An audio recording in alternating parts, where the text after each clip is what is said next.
નમસ્કાર વાલા વિદ્યાર્થી મિત્રો, સ્વાગત છે તમારું મેથ્સ એન્ડ ઇંગ્લિશ યુટ્યુબ ચેનલમાં. આપણે આજે ધોરણ 7 વિષય ગણિતના દ્વિતીય સત્રના અસાઇનમેન્ટમાંથી પ્રશ્ન 2 પ્રત્યેક વિધાન સાચું બને એ રીતે ખાલી જગ્યા પૂરો નું સોલ્યુશન કરવાના છીએ. જેમાં સૌપ્રથમ આપણે પ્રકરણ 7ની ખાલી જગ્યાઓનું સોલ્યુશન કરીશું. ખાલી જગ્યા નંબર 1, 40% અપૂર્ણાંકના અતિ સંક્ષિપ્ત સ્વરૂપમાં ખાલી જગ્યા લખાય. આપણને આપેલું છે 40%, એટલે આપણે શું કરશું તો 40 એમના એમ લખશું. હવે ટકાનો મતલબ થાય છે ભાગાકારમાં 100. હવે જે આ આપણને જે અપૂર્ણાંક મળ્યું એનું હવે કેવું સ્વરૂપ શોધવાનું છે? અતિ સંક્ષિપ્ત સ્વરૂપ. ચલો, અતિ સંક્ષિપ્ત સ્વરૂપ એટલે શું? તો કે ઉપર અને નીચેની સંખ્યાઓમાંથી જે સંખ્યા જેટલી કટ થતી હોય એટલી કટ કરી દેવાની. જો સૌપ્રથમ દેખીતી રીતે 0 0 તો કટ થતા દેખાય જ છે, તો આપણને પછી મળશે 4/10. હવે શું કરીશું તો કે ઉપર 4 છે, 4ને કેવી રીતે લખાય તો કે 2 × 2 અને નીચે 10 છે એટલે 2 × 5 = 10 મળી હશે. 2 2 કટ થઈ જશે એટલે આપણો ફાઇનલ જવાબ આવશે ઉપર 2 વધશે અને નીચે 5 વધશે, એટલે આપણો ફાઇનલ જવાબ હશે 2/5. પ્રશ્ન નંબર 2 જુઓ વિદ્યાર્થી મિત્રો. નયનની માસિક આવક 8,000 રૂપિયા છે, તેમાંથી તે 6,000 રૂપિયા ખર્ચ કરે છે, તો તે ખાલી જગ્યા ટકા બચત કરે છે. હવે એની આવક છે 8,000 અને તેમાંથી 6,000 ખર્ચ કરે, તેની બચત રૂપિયામાં કેટલી કહેવાય? તો આપણે શોધી લઈએ. બચત બરાબર જેની આવક હશે એમાંથી જે ખર્ચ કરે છે એ બાદ કરી દઈએ એટલે આપણને શું મળી જશે? બચત મળી જશે. તો તેની આવક છે 8,000 રૂપિયા અને ખર્ચ કરે છે 6,000 રૂપિયાનો. તો 8,000માંથી 6,000 જાય એટલે જે બચત હશે તે મળી જશે 2,000 રૂપિયા. હવે આપણને આ જે બચત મળી એના ટકા શોધવાના છે. તો ટકા કઈ રીતે શોધશું? જુઓ વિદ્યાર્થી મિત્રો, બચતના ટકા બરાબર ભાગાકાર એટલે કે છેદમાં હંમેશા શું આવશે તો કે તેની આવક આવશે. તો આવક છે 8,000 રૂપિયા, આમાંથી તે બચત કેટલી કરે છે તો કે 2,000 રૂપિયા, તો ઉપર આવી જશે 2,000 રૂપિયાના ટકા શોધવા હોય એટલે કેટલા ટકા વડે ગુણવાના? તો 100% વડે ગુણી દેવાના. હવે સાદું રૂપ આપીએ, આ 3 0 તો કેન્સલ થઈ જશે.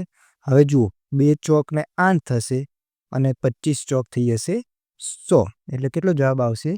25%. પ્રશ્ન નંબર 3, 65 વિદ્યાર્થીઓના વર્ગમાં 13 વિદ્યાર્થી પાસે સાયકલ છે, તો ખાલી જગ્યા ટકા વિદ્યાર્થી પાસે સાયકલ છે.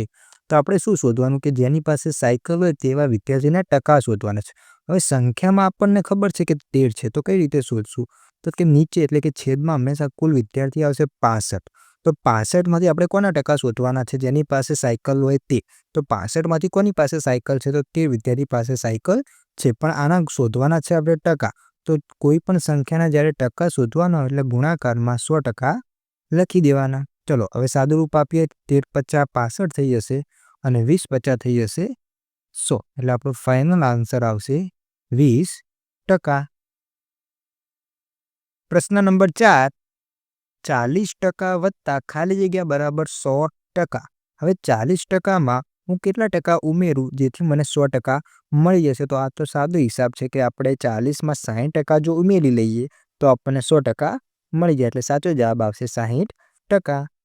ત્યારબાદ 5મો પ્રશ્ન, 0.7ને ટકામાં ખાલી જગ્યા લખાય. આપણે કોઈ સંખ્યા આપેલી છે એને આપણે ટકામાં ફેરવવાની છે. તો આપણે હંમેશા મિત્રો એક વાત યાદ રાખજો કે જ્યારે ટકા લાવવા હોય ત્યારે 100% વડે ગુણો અને જ્યારે ટકા દૂર કરવા હોય ત્યારે હંમેશા 100% વડે ભાગો. 100% વડે શું કરવાના? આમાં ગુણવાના અને આમાં ભાગવાના. ઓકે, તો આ બે વસ્તુ તમારે યાદ રાખી લેવાની. હવે આ દાખલામાં શું કરવાની છે કે 0.07%માં ખાલી જગ્યા લખાય એટલે ટકા લાવવાના છે. તો જો ટકા લાવવા હોય તો 100% વડે ગુણવાના, એટલે જે આપેલી સંખ્યા છે 0.7 × 100%. ચલો, હવે શું કરશું તો કે 0.7 છે અને 7ના છેદમાં 10 લખી શકાય? હા, લખી શકાય. ગુણ્યા 100%. હવે 1 શૂન્ય ગઈ, 1 શૂન્ય ગઈ, 7 દાન 70 અને પાછળ ટકા તો છે જ, એટલે આપણો ફાઇનલ જવાબ આવશે 70%. ત્યાર પછીનો છઠ્ઠો પ્રશ્ન જુઓ, એક વસ્તુની કિંમત 20 રૂપિયા હતી તે 25 રૂપિયા થઈ તો ખાલી જગ્યા ટકા કિંમત વધી. હવે આવા પ્રશ્નો છે ને તમને બહુ હેરાન કરે છે કે આટલામાંથી આટલા રૂપિયા વધ્યા તો કેટલા, આટલામાંથી આટલા રૂપિયા ઘટ્યા તો કેટલા. જો આજે આ પ્રશ્નનું તમને સમાધાન કહી દઉં. આપણે ટકા કિંમત વધી એટલે કે ટકા શોધવાના છે. ચલો હવે આપણે શું યાદ રાખવું કે નીચે હંમેશા જ્યાંથી શરૂઆત થઈ હોય તે સંખ્યા લખવાની. નીચે કઈ સંખ્યા લખવાની જ્યાંથી શરૂઆત થઈ. જુઓ રકમની શરૂઆત ક્યાંથી થઈ તો કે રૂપિયા 20 હતી તો હતીથી શરૂઆત થઈ કહેવાય એટલે કે 20 એટલે 20 આવશે છેદમાં. ઉપર લખવાનો બે સંખ્યાઓનો તફાવત એટલે કે 25 અને 20નો તફાવત એટલે કે જો 20માંથી 25 થઈ એનો તફાવત કેટલો થયો તો કે 5 તો ઉપર આવશે તફાવત 5 અને ગુણ્યા. જ્યારે પણ ટકા શોધવાના હોય એટલે હંમેશા 100% વડે આપણે ગુણી દેવાનું. દાખલો થઈ ગયો પૂરો. હવે સાદુરૂપ આપી દો. 20 50 100 થઈ જશે અને 5 ગુણ્યા 5 આપણને જવાબ મળી જશે 25%. ત્યારબાદનો પ્રશ્ન, 30% એટલે અપૂર્ણાંકમાં ખાલી જગ્યા લખાય તો આનું સાદુરૂપ આપી દઈએ. 30ના 30 રહેશે. હવે ટકાનો અર્થ થાય છે ભાગાકારમાં 100 એટલે હવે 0 કટ થઈ ગઈ એટલે આપણો ફાઇનલ જવાબ આવશે. ઉપર 3 વધ્યા અને નીચે વધ્યા 10 એટલે આપણો જવાબ આવ્યો 3/10. આ અપૂર્ણાંકમાં લખાય અને જો દશાંશમાં પૂછ્યું હોય તો જો નીચે 1 0 છે એટલે માટે 1 પોઈન્ટ કાપી દેવાનું 0.3. આ જવાબ છે એ દશાંશનો છે. આ જવાબ કોનો છે? દશાંશનો. ત્યારે આ આપણો માગેલો જવાબ છે કોનો તો કે અપૂર્ણાંકનો. પ્રશ્ન નંબર 8 જુઓ વિદ્યાર્થી મિત્રો, 40 લખોટીમાંથી 8 લખોટી લેતા ખાલી જગ્યા ટકો 8મી ખાલી જગ્યા 40 લખોટીમાંથી 8 લખોટી લેતા ખાલી જગ્યા ટકા લખોટી લીધી કહેવાય. આમાં પણ આપણે ટકા શોધવાના છે તો આપણને ખબર છે છેદમાં હંમેશા શું આવશે તો કુલ સંખ્યા. કુલ કેટલી લખોટી છે 40 તો 40 છે. ટકા કોના શોધવાના છે તો કે જેટલી લખોટી લીધી હોય એના. કુલ સંખ્યામાં કેટલી લખોટી લીધી છે 8 તો 40માંથી 8 લખોટી લીધી અને ટકા શોધવાના છે એટલે ગુણાકારમાં હંમેશા 100% તો લખી જ દેવાના.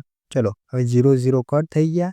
હવે 4 છે તો 4 દુ થઈ જશે 8 અને 2 ગુણ્યા 10 એટલે કે 2 દાન 20. આપણો જવાબ આવશે 20%.